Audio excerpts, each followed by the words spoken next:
이슈옥타곤 박지원입니다. 무려 430억 원에 달하는 사기 사건이 전주에서 일어났습니다. 한 대부업체 대표가 높은 투자 수익을 미끼로 벌인 일인데요. 적게는 몇 천만 원부터 많게는 수억 원까지 사기당한 피해자들이 수백 명에 이릅니다. 다행히 대부업체 대표는 검거됐지만 통장에 남아있는 돈은 거의 없다고 하는데요. 피해자들은 투자금을 돌려받을 수 있을까요?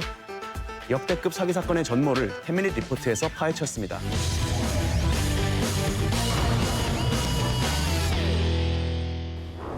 전통시장 상인들에게 수백억 원대의 투자금을 받은 대부업체가 잠적하는 사고가 발생했습니다. 고소를 한 피해자들은 71명으로 그 피해 액수만 무려 430억 원. 고소장이 잇따라 접수되자 경찰은 잠적한 대부업체 대표 박 씨의 행방을 쫓기 위해 사건 전담팀을 꾸렸습니다.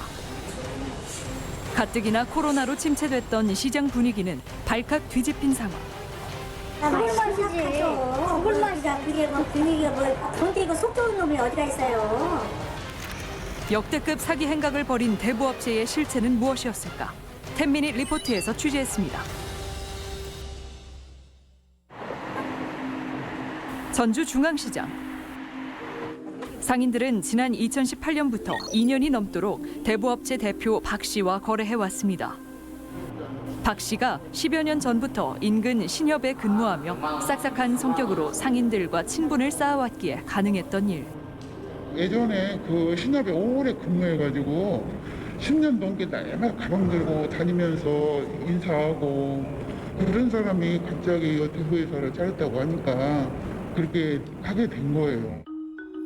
대부업체를 차린 박 씨는 상인들에게 3%에서 10%까지 높은 이자를 보장할 테니 투자하라는 솔깃한 제안을 했다고 말합니다. 처음에는 한 달에 100만 원을 찍으면 이자를 3만 원과 5일 후에 원금을 같이 줘줬어요. 신협은 이자를 조금밖에 안 줘. 2%도 안 줘. 근데 그린비 대부업체는 월 이자를 적게는 2%에서 10%까지 준다 하니까. 이제 신용이 생기잖아요. 그러니까 사람이 이제 입소문도 있고 사람들이 하도 친절하니까 누구냐고 해서 같이 넣기도 하고 그래서 사람들이 많이 넣었어요. 현행법상 대부업체는 등록이 된 업체라도 대출만 가능할 뿐 투자금 모집과 같은 유사 수신 행위는 엄연한 위법 행위. 대부업체들은 수신 행위를 못하게 되어 있거든요. 그거는 보통 인허가를 받은 금융기관만 그 예금 수취를 할 수 있게 되어 있는데 이 예금 수취를 이제 한 거죠. 그 자체가 이제 불법이고. 하지만 투자금을 받은 대부업체 대표 박 씨는 2년 동안 꼬박꼬박 이자를 챙겨주며 일말의 의심을 하지 못하도록 신뢰를 쌓아갔습니다. 또 그 대표가 하는 말이 돈을 벌어서 저 혼자 잘 먹고 잘 살려고 하는 게 아니고 이모님들과 더불어서 같이 잘 먹고 잘 살자는 취지에서 하는 거니까 예정이 있어서 이렇게 잘 챙겨주는 것보다 싶어가고는 사람들이 많이 넣었어요. 박 씨에게 투자금을 건넨 사람들이 높은 수익금을 받자 결국에는 우르르 많은 사람들이 몰려 경쟁하듯 투자하기 시작했습니다.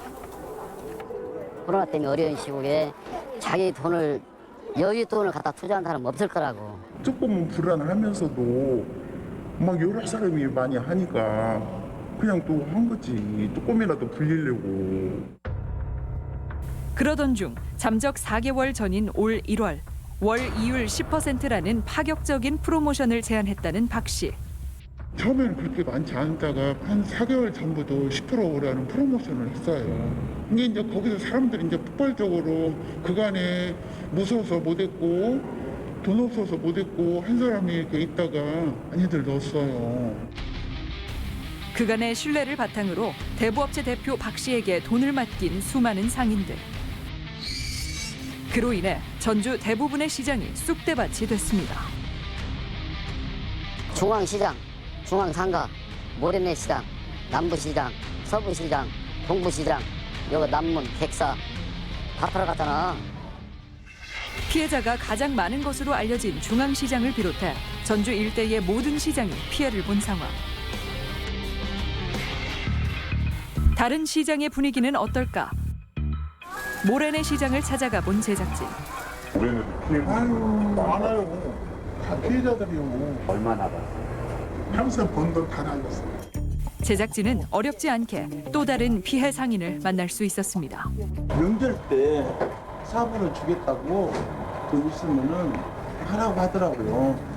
그래서 다른 사람들 이야기 들어보니까 이자들을 받고 있더라고요. 하는 사람들이 돈이 좀 있어서 일정만 나와요.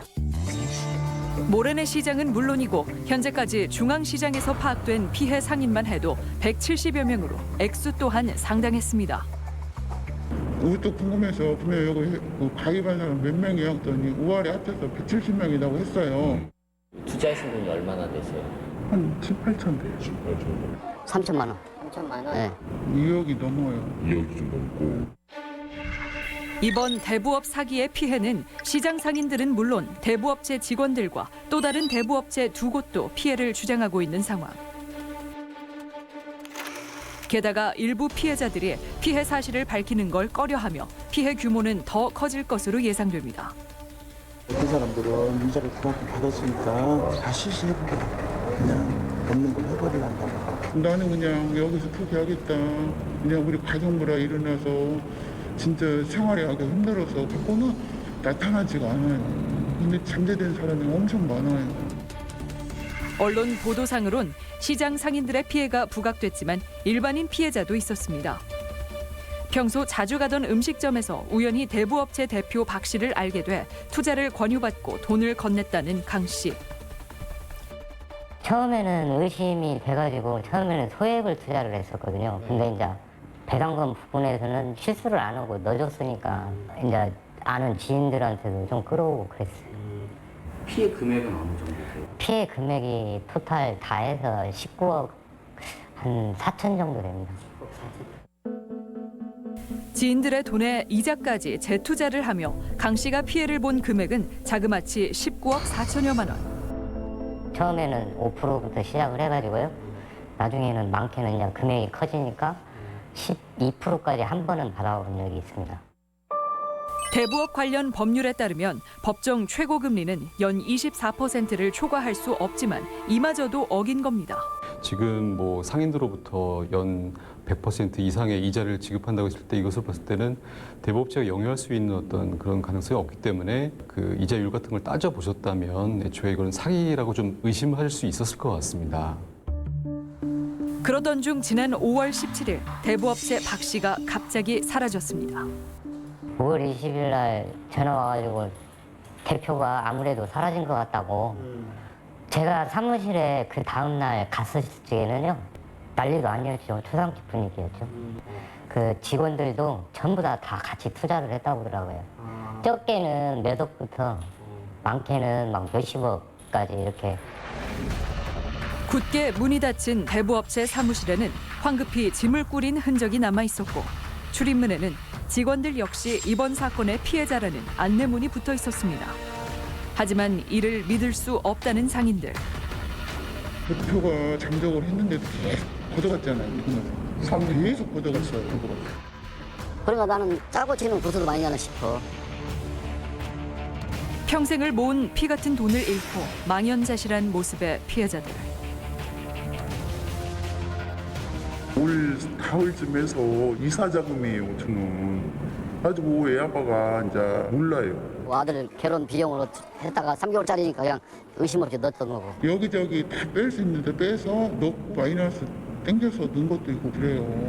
지금 정신병원도 다니고 강경화도 있는 상황에서 진짜 몇 번이고 죽을까 싶어서 산도 매날 하루 저녁이면 올라갔다 내려오고 그랬는데 정상적 은행 계좌 대신 대부업체의 일수장부로 거래해 피해 구제가 가능한지조차 불투명한 상황.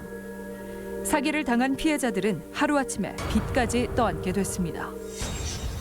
그러던 중 지난 6월 7일 수백억 원대의 돈을 챙겨 잠적했던 대부업체 대표 박 씨가 경찰에 붙잡혔습니다. 왜 범행하셨어요? 부자금 지금 어디에 있나요? 계획적인 범행이었습니까? 범행 동기 등을 묻는 취재진에게 묵묵부답으로 일관한 박 씨.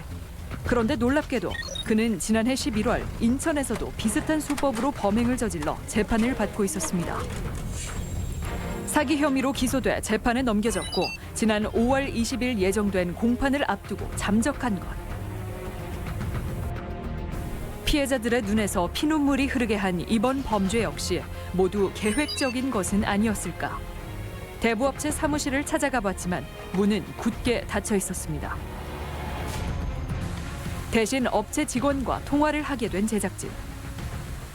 그분들한테 저희도 피해자니까 우리한테 뭐라고 하지 마라. 그렇게 말할 염치는 솔직히 없고요. 삼촌들도 그걸 모르고 할 수가 있냐. 말이 안 된다. 너네들도 교통속 아니냐. 이런 얘기가 나오는데 저희도 똑같아요. 고객들 처음에 저희한테 돈 줄 때 그런 거 의심 않고 막 줬잖아요. 자연스럽게 저도 더 막 이게 된 건 사실이죠. 직원분들이 투자한 피해 금액은 얼마나 될까요, 대략? 제가 개인적으로 90억을 넘게 피해 신고를 했거든요. 저쪽 한 군데 대표님까지 해가지고 그때 할 때 300억이 넘게 고소를 한 걸로 알고 있어요. 그렇다면 피해자들의 말처럼 대표가 사라졌는데도 불구하고 직원들이 계속 시장을 돌며 수금을 했던 이유는 무엇일까? 17일 날 일요일 날 오후에 연락이 안 된다는 전화 다른 직원한테 연락을 받았었어요. 네네. 경기도나 이런 쪽으로 출장을 자주 가시니까 저희 직원 중에 하나도 이거 도망갔다 의심한 사람이 있는 게 아니고 이거 교통사고 났다. 대부업이다 보니까 예. 하루라도 자주 안 보이고 하면 사람들이 아무래도 의심이나 불신이 커지니까 네. 그래서 수금을 다닌 거고요.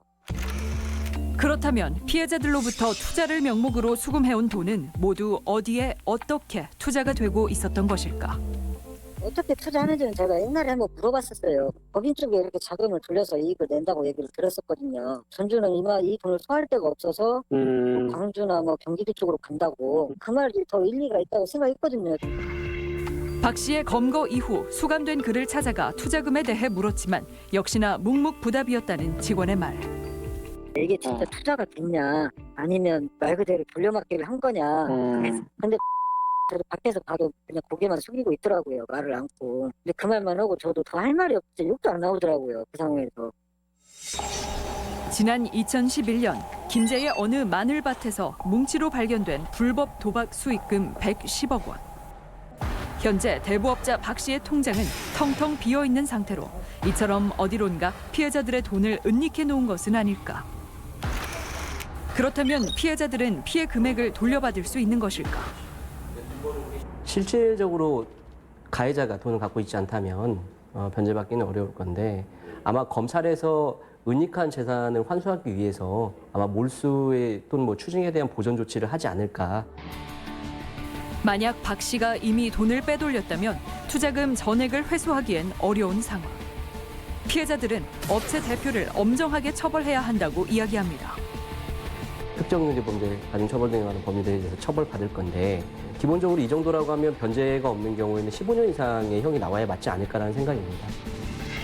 현재 고소에 참여한 피해자는 총 71명. 더 많은 피해자가 있지만 피해 사실조차 밝히는 걸 꺼려하는 피해자들.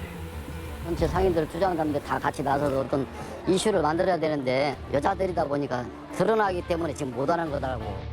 많은데 다 실시해보거든요. 민사소송은 또 내 스스로가 비용을 납부를 하고 소송을 해야 되지만 고소를 통해서 내가 피해자가 됐을 때 배상명령 신청을 하게 되면 별도의 민사소송 없이도 배상이 가능하기 때문에 지금이라도 빨리 고소를 하고 배상명령 제도를 통해서 신속하게 구제를 받는 게 아마 더 도움이 될 것 같습니다. 고수익을 미끼로 서민들의 돈 수백억 원을 가로챈 이번 사건. 또 다른 피해를 막기 위해선 어떻게 해야 할까? 먼저 등록된 대부업체인지 여부를 반드시 이제 금융감독원 홈페이지라든가 전화번호 1331로 전화하셔서 확인하시는 것이 필요하시고요. 이것이 적당한 업체인지 수신할 수 있는지를 확인해 보시면 피해 예방에 도움이 될 수 있을 거라고 생각합니다. 미래이고 전부였을 돈을 사기당한 피해자들. 그들은 하루하루 눈물 속에서 힘겨운 일상을 살아가고 있습니다. 이미지가 지금 안 좋아져서 시장 사람들이 돈만 있다고 시장 상황이 장사가 더 안 돼요. 좀 일부라도 찾았으면 좋겠어요. 돈은 없다고 하지만 그래도 벌은 오래오래 받아야 돼요. 또 어디 가서 우리 같은 피해자가 안 나타나야죠.